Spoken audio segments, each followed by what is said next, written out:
मतलब आप देख सकते हैं कि ये भी आखिर तक जाएगी सीट और कांग्रेस को यहाँ पे बहुत अच्छे से लड़ाई देनी होगी। दीपेंद्र हुड्डा कह रहे हैं कि यहीं से वापसी होगी कांग्रेस की हरियाणा में अभी, लेकिन इसको देखकर तो नहीं लग रहा है। नहीं, अब देख सकते हैं कि जहां तक असेंबली सेगमेंट्स का सवाल है वहां पे कांग्रेस आगे चल रही है। बीजेपी को जहां पे वोट मिल रहा है वहां पे भारी वोट जरूर मिल रहे हैं, लेकिन जो एक रोहतक की पूरी कॉन्स्टिट्यूंसी उसमें ज़्यादातर जो असेंबली सेगमेंट्स है उसमें कांग्रेस को प्रेफर कर रहे हैं लोग।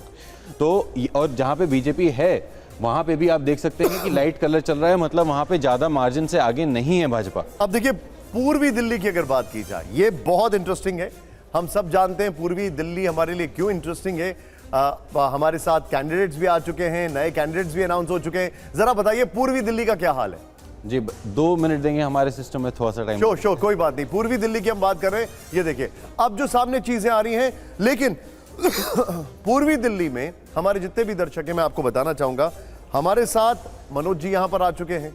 कन्हैया कुमार का नाम का अनाउंसमेंट हो चुका है। जब उनसे पहला सवाल पूछा कि आप जानते हैं कन्हैया कुमार को, तो उन्होंने कहा कौन कन्हैया कुमार, फिर उन्होंने बताया, फिर बाद में अब देखिए किस तरीके से हो रहा है। अब जरा हम पूर्वी दिल्ली की तरफ आ रहे हैं, लेकिन उससे पहले एक क्विक रिएक्शन में लेना चाहूंगा। शंभू जी, ओवरऑल अगर पिक्चर की बात की जाए, हम रोहतक अभी दिखा रहे थे, हरियाणा में कांग्रेस का रिसर्जेंस हो रहा है, ऐसा तो कुछ नहीं दिखाई दे रहा है। क्या आपको लग रहा है ऐसा? नहीं, ऐसा तो कुछ नहीं दिख रहा, क्योंकि अगर रोहतक का यही स्थिति होती तो रोहतक में पिछली बार हरदीप हुड्डा हार क्यों गए थे, रणदीप हुड्डा हार गए थे, ऐसा क्यों हुआ? जो उनके बेटे थे, क्या मैं नाम मिस कर रहा हूँ अपने, देवेंद्र हुड्डा हार गए थे। तो ऐसा हुआ है। इससे दिखाई पड़ता है कि हरियाणा में कोई कांग्रेस फिर लौट रही हो, ये थोड़ा मुश्किल है। और फिर एक सीट पर तो मनोहर लाल खट्टर खुद लड़ रहे हैं करनाल से। जी, लेकिन सर अब यहां पर अगर बात की जाए, ये रिसर्जेंस है, लेकिन वो जीतने वाला रिसर्जेंस नहीं। ठीक है, अब देखिए एक मिनट, पूर्वी दिल्ली ये क्या दिखाई दे रहा है? जी पूर्वी दिल्ली में आपने देखा, यहाँ पे सबसे पहले रिस्पांस देखिए करीब 29,000 हैं। यहाँ पे 10 असेंबली सेगमेंट्स हैं, इसमें से 10 में से करीबन, एक मिनट नीचे करेंगे थोड़ा सा मेरे लिए, हाँ ये देखिए, हाँ 5 असेंबली सेगमेंट भाजपा को जाते हुए और 5 असेंबली सेगमेंट्स जो हैं वो आम आदमी पार्टी को जाते हैं। क्या ये चिंता का विषय नहीं है भाजपा के लिए, ये जो आपके ये वाले जो फिगर्स सामने आ रहे हैं? ये बिल्कुल है, लेकिन आप ये भी देखिए यहाँ पे भी 10% वोट है जो अनडिसाइडेड है। दिल्ली में भी अनडिसाइडेड, दिल्ली में भी अनडिसाइडेड हैं लोग। और ये आप कह सकते हैं कि अभी जो भी डेवलपमेंट्स हुई हैं उसमें में भी लोग सोच रहे हैं फिर से, लेकिन हमारे पिछले पोल में भी ऐसी यही सीट थी जो आम आदमी पार्टी को जा रही। ठीक है सुमेरा, बैक टू यू। जी हाँ, लेकिन अब हम वो तस्वीर दिखाने वाले हैं जो इन 5% जो अंतर है, मार्जिन वाली जो कुल सीटें हैं, वो किस तरफ जाएं तो क्या स्थिति हो सकती है, किस तरह की स्थिति बन सकती है। तो हम आपको दिखाने वाले हैं 5% के मार्जिन वाली कुल सीटों पर अगर वोट एक तरफ या दूसरी तरफ जाता है तो किस तरह की स्थिति बनकर उभरती है।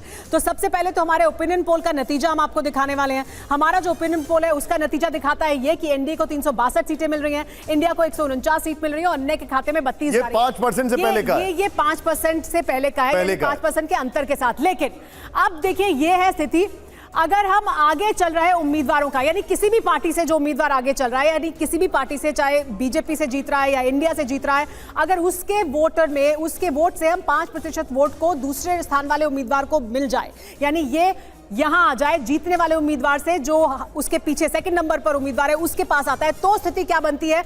एनडीए को ये सुमेरा 376 हो गया 362 से जी, और इंडिया को 131 मिल गए और 149 से, और ये 32 से हो गया 36। और ये क्या स्थिति है तब, जबकि हर जीतने वाले उम्मीदवार को, चाहे वो किसी भी पार्टी से जीत रहा हो, उसको हम 5% हम उससे वोट लेकर जो सेकंड स्थान पर है उसको देते हैं। अब दूसरी स्थिति देखिए, ये वर्स्ट केस सिनेरियो है एनडीए के लिए। ये वर्स्ट केस सिनेरियो किस तरह से है कि अगर हम एनडीए के आगे चल रहे उम्मीदवारों को 5% वोट दूसरे स्थान वाले उम्मीदवारों को दे देते हैं, यानी एनडीए के हम 5% वोट अगर कम करते हैं और जो भी दूसरे स्थान पर उम्मीदवार है उसे ये वोट देते हैं, तो ये वर्स्ट केस सिनेरियो है एनडीए के लिए। 320, इंडिया के लिए 181 और अन्य के खाते में 42 सीट जाती है। यहां पर वर्स्ट केस सिनेरियो। ये अब देखिए यहां पर जो इंटरेस्टिंग बात है, अगर वो 5% एनडीए से अलग हटता है, 5% सीटों पर, जिन सीटों पर मार्जिन है वो एनडीए से अलग हट के इंडिया की तरफ जाता है, तो इंडिया अलायंस जो है 149 से 181 हो जाता है,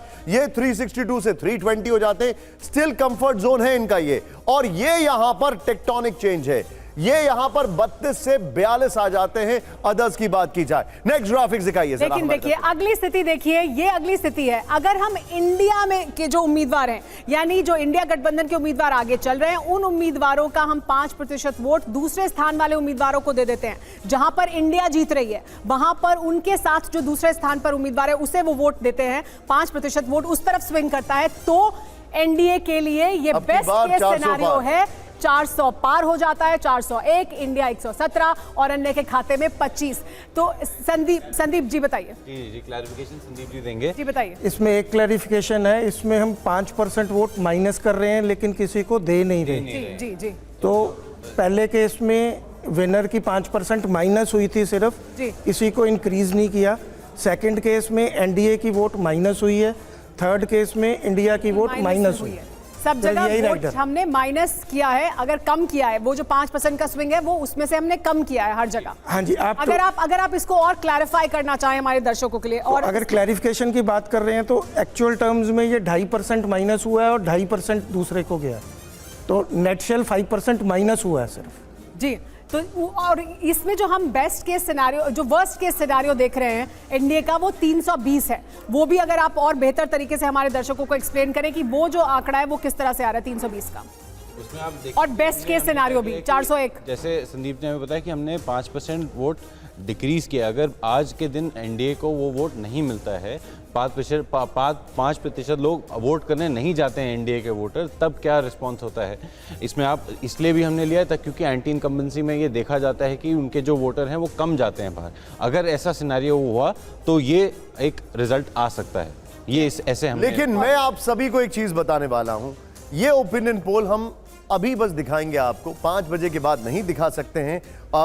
लेकिन हमारे सामने सबसे बड़ा सवाल यह है कि फर्स्ट फेज में क्या कुछ होने वाला है।